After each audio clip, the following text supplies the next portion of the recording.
All right, 810 WBCK. You know, very often when it comes to the business of schools, money comes in at some point in time.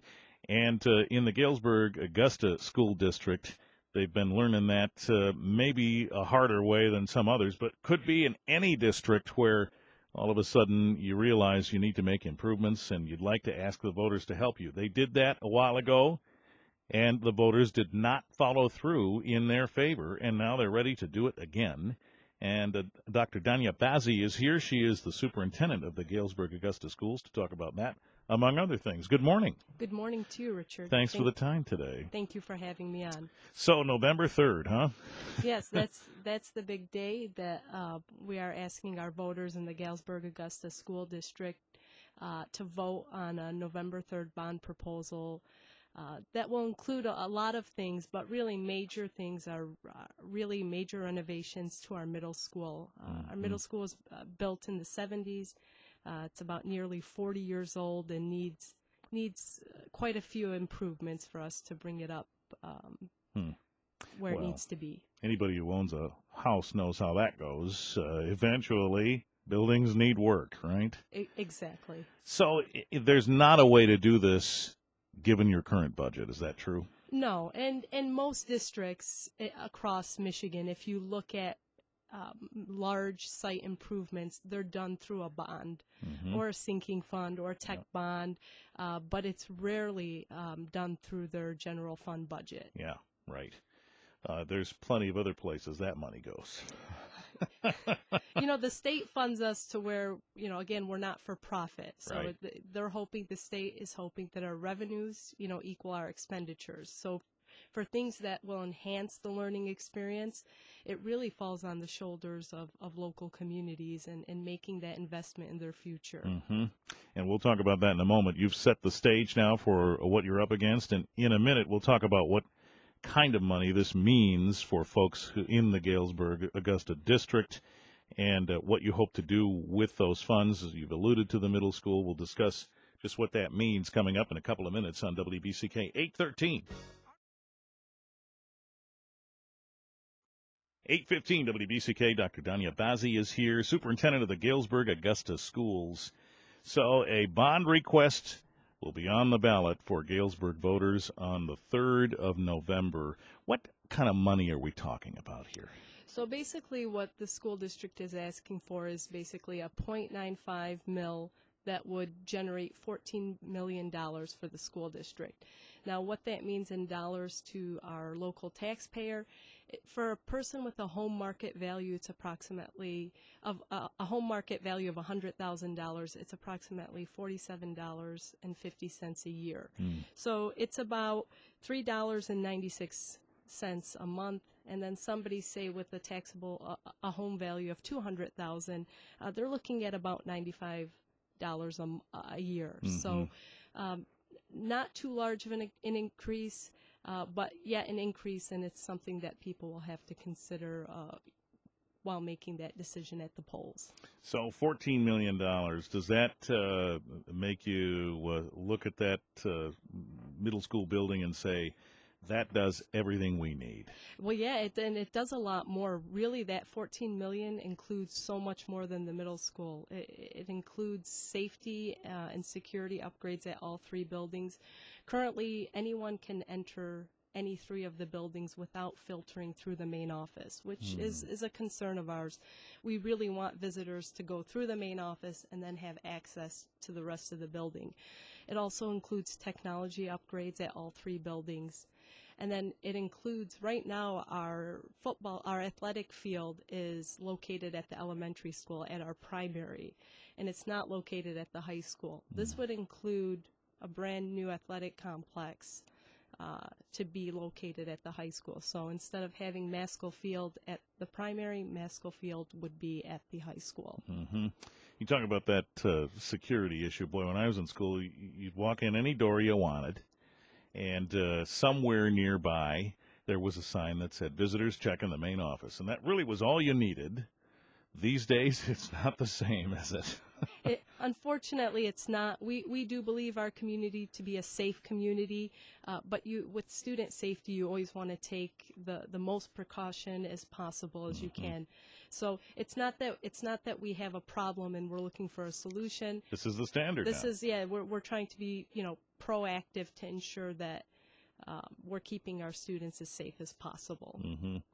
How about enrollment? Here in Battle Creek, we hear a lot about, at the Battle Creek Public Schools, parents taking their children to other districts, and this has become a challenge. Is this something that you see that happens in a lot of districts, or is it a challenge that's only for a certain few?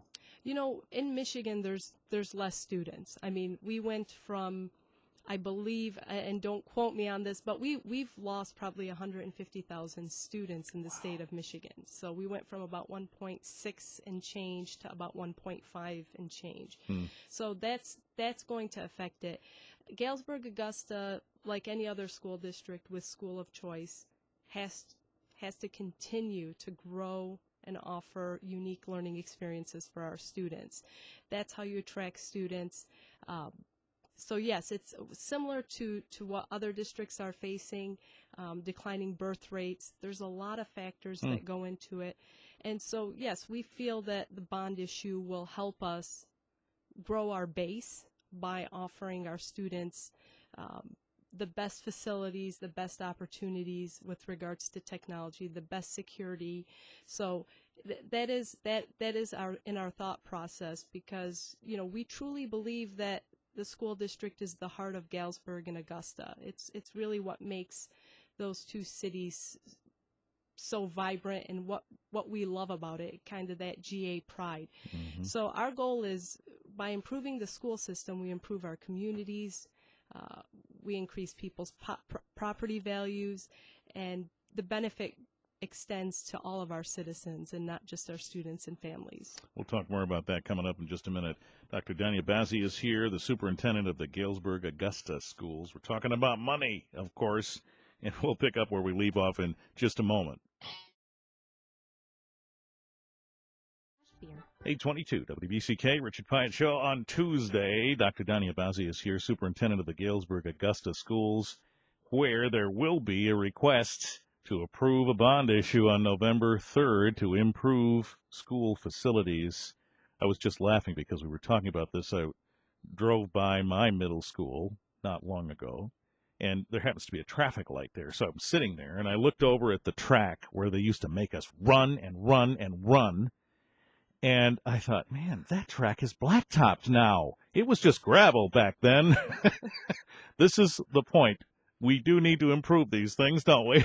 Right. The athletic complex is probably the one issue that we've gotten the most questions about. I see. People remember that from back in the 70s, 80s, when it was in good working condition.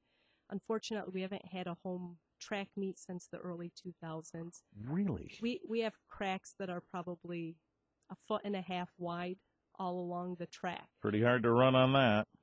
Yes, very hard to run on that, and hence, so the athletic complex isn't just for football. All of our sporting teams will be able to utilize that, as well as our communities. So it's an improvement, again, not just for one particular group, but for the entire community. So we really want to get our kids back and have home track meets and be able to utilize our facilities to the maximum. Again, if you come to Galesburg-Augusta on a Friday night, I think both towns are at that football game. We get great participation from our community, and we just want a facility that everyone can be proud of.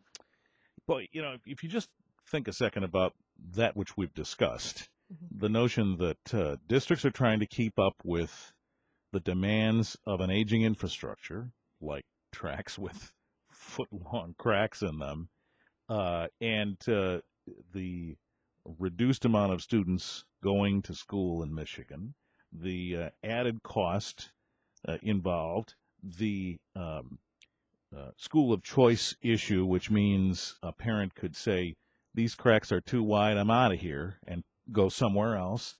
And you're trying to appeal to more people, maybe to choose your district, so you have to make these improvements. This is a tremendous set of circumstances.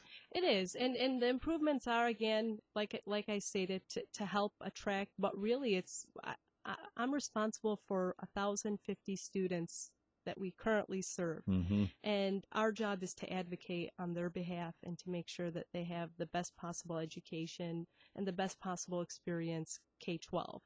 And so for me, I'm representing them, I'm representing the community.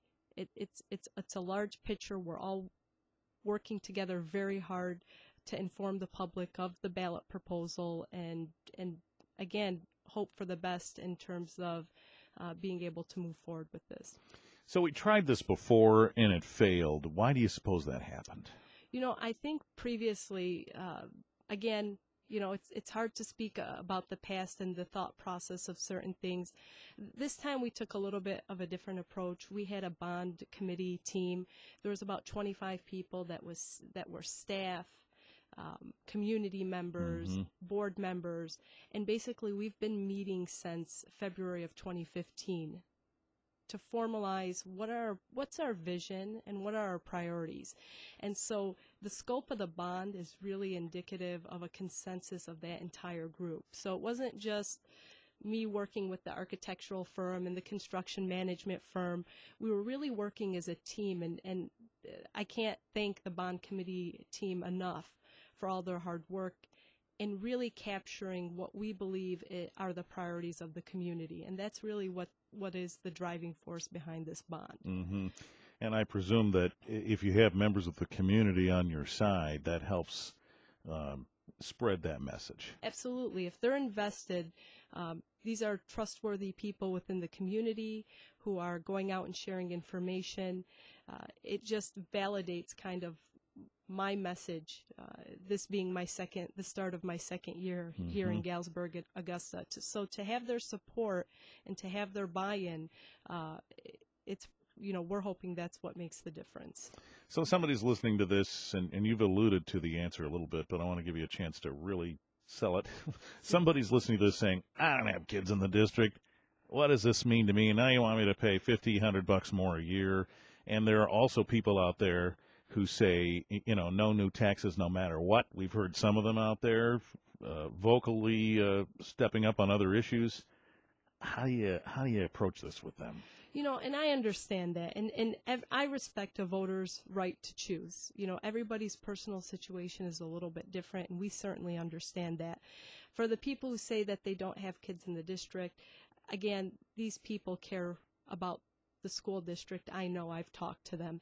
And so some of them have grandkids, great-grandkids, and so when you put it in perspective like that, they tend to think twice about what you're saying. Mm-hmm. Another thing is, again, we're investing in the community. And again, in turn, that's going to benefit businesses. It's going to benefit their property tax. So the benefits are going to extend beyond just the school district. And so, again, when we've been talking to people, going door to door, again, sharing information, getting the message and the information out there. Again, when we've taken the time to speak to people, they see the value. All right, we'll leave it right there. November 3rd in the Galesburg-Augusta District is the day you'll make the decision at the polls, and we wish you luck. Thank you very much, Richard. Thank Thank you you for having us. Dr. Dania Bazzi is the superintendent of the Galesburg-Augusta Schools. 8:20.